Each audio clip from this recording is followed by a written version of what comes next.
Break pause. Yeah. Always time for a break pause. Okay.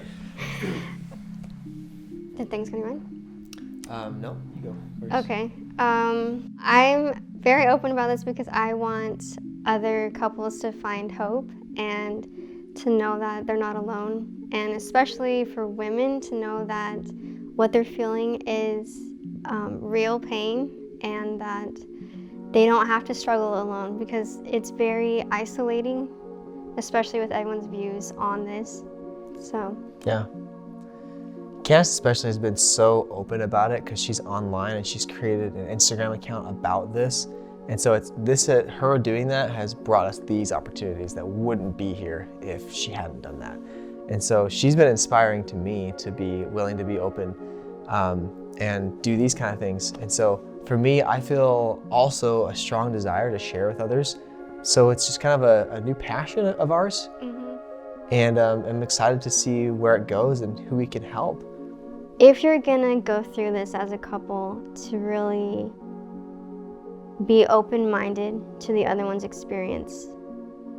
For us, there were so many hard conversations and awful experiences because we couldn't see past what we were feeling, our experience. And when you're able to see each other's perspective, even though it hurts and it's hard, it's so much easier to find healing and understanding, and to see that it's not me against you, it's us against pornography.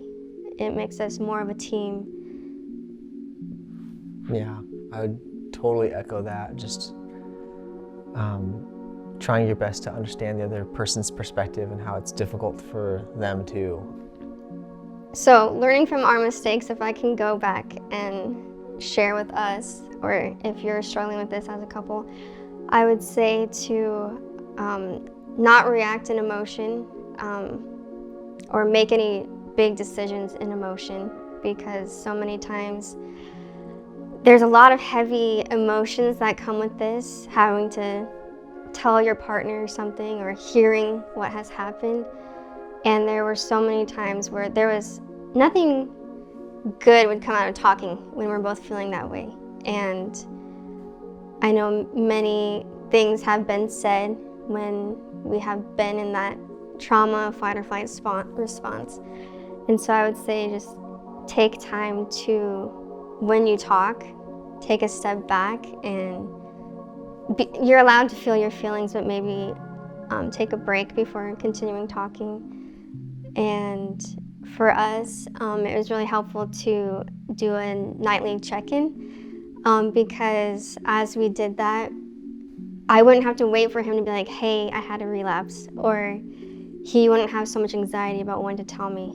When we knew we were gonna talk about it every day, it was just kind of expected, okay, we're gonna talk about it tonight, no matter what. And it was really good for us. The anxiety wasn't there as much. Yeah, that was great.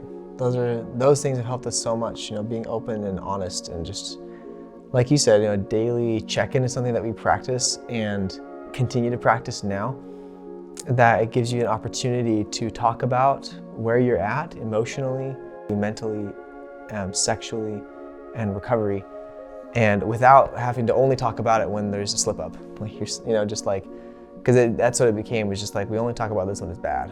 And so why not talk about it every day when it's good? Celebrate the victories. Yeah, because there were many times in our story where we felt completely hopeless, it was impossible to heal or find the other side of it. So it's cool to be able to do that together and to help others see that.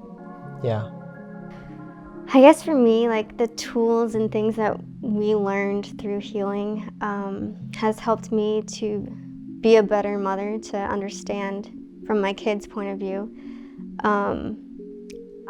Through our experience, I definitely had to learn to not only see my experience, that there can be two truths. It's not just my way or their way. It's these two things could be true. I feel pain from his actions. He's not trying to cause me pain. He has his own issues, but both are true.